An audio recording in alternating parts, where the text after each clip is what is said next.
listening to the Shared Security Podcast with Tom Eston and Scott Wright, exploring the trust you put in people, apps, and technology. This is your Shared Security Weekly Blaze for April 8th, 2019, with your host, Tom Eston.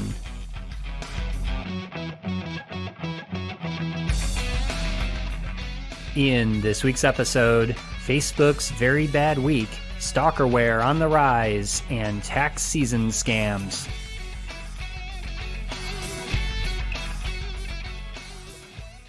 Protect your digital privacy with Silent Pocket's product line of patented Faraday bags, phone cases, and wallets, which will make your devices untrackable, unhackable, and undetectable. Use discount code SHAREDSECURITY to receive 15% off your order during checkout. Visit silentpocket.com today to take advantage of this exclusive offer. Hi everyone, welcome to the Shared Security Weekly Blaze, where we update you on the top 3 cybersecurity and privacy topics from the week. These podcasts are published every Monday and are 15 minutes or less, quickly giving you news that you can use.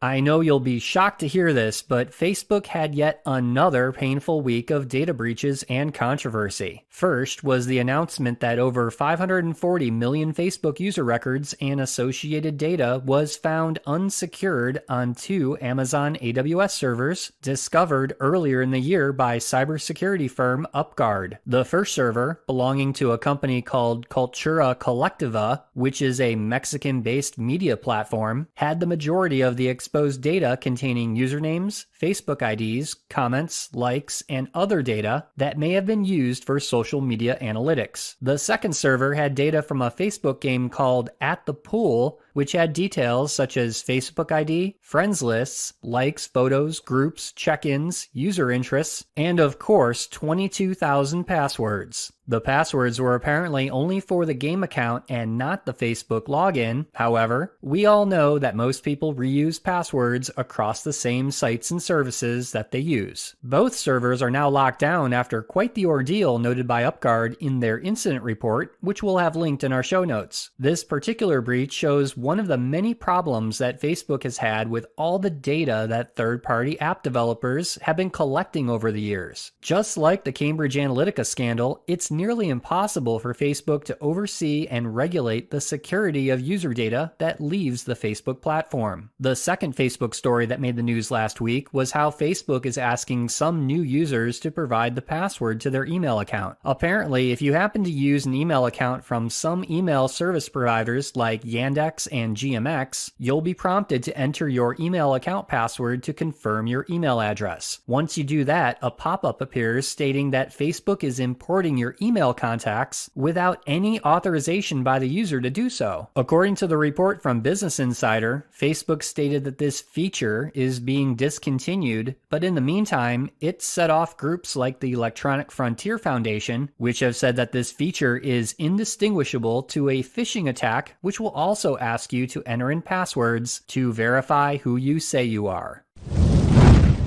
According to antivirus company Kaspersky, over 58,000 Android users had Stalkerware installed on their phones last year. 35,000 out of this number had no idea that they had Stalkerware installed on their device until they installed Kaspersky's mobile antivirus product. Stalkerware, or also known as spouseware or legal spyware, is sold by various companies under the guise of an easy way to monitor your child's activities or tracking employee device usage. In reality, most of these apps are being used maliciously, and having these apps installed means that someone has had physical access to your device, as the majority of these apps require someone to install the application manually, mostly because these apps require the device to be jailbroken or rooted so that the app can be installed. Last year on episode 40 of the Weekly Blaze, we recorded an entire podcast about stalker apps and spyware I encourage you to check out. This episode goes into more detail on how these apps work and what to look for if you suspect one of these apps are installed on your mobile device or laptop. In related news, Kaspersky has said that they will now start alerting Android users that have their antivirus product whenever a Stalkerware app is installed on a user's device. This push by Kaspersky was initiated by Eva Galperin, head of the Electronic Frontier Foundation's Threat Lab, in which she's spearheading a push in the cybersecurity industry to finally take the threat of Stalkerware seriously. In her list of demands, she's asking antivirus companies to start detecting and alerting on these apps, asking Apple to allow antivirus apps in their App Store. Apple currently does not allow this.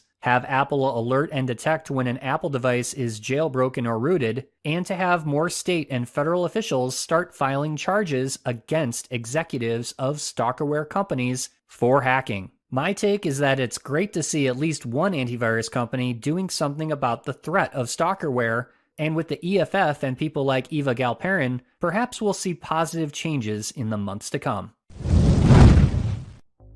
And now a word from our sponsor, Edgewise Networks. Organizations' internal networks are overly permissive and can't distinguish trusted from untrusted applications. Attackers abuse this condition to move laterally through networks, bypassing address-based controls to spread malware. Edgewise abstracts security policies away from traditional network controls that rely on IP addresses, ports, and protocols, and instead ties controls directly to applications and their data paths. Edgewise allows organizations to analyze the network attack surface and segment workloads based on the software and how it's communicating. Edgewise monitors applications and protects data paths using zero trust segmentation. Visit edgewise.net to get your free month of visibility. Guess what season it is? It may be spring in the United States, but it's also tax season, which means it's time to be aware of common phishing and scam tactics that may target you while you file your taxes. In fact, it's so bad this year that the IRS recently released their Dirty Dozen, in which they've detailed the top tax fraud scams of the year. Check out our show notes for a link to the full list, but it should be no surprise that phishing scams come in at number 1. Things to look out for include emails posing as the IRS promising a big refund, or threatening to arrest you if you don't reply or submit personal or sensitive details about yourself or your finances. In one recent variation, the scammer has already stolen personal data and filed a tax return on the victim's behalf. The scammer then uses the victim's own bank account to direct deposit their tax refund and attempt to reclaim the funds by posing as the IRS or someone from a collection agency. Keep in mind, it's not just your email that these scams can originate from. Many of these tax scams also come through phone calls or voicemails. Phone scams are number 2 in the IRS's Dirty Dozen this year. These calls will typically ask for personal information or to convince you to make a tax payment or threaten you with arrest, just like similar IRS phishing emails. In some calls, the scammer can change the caller ID to indicate the IRS is calling,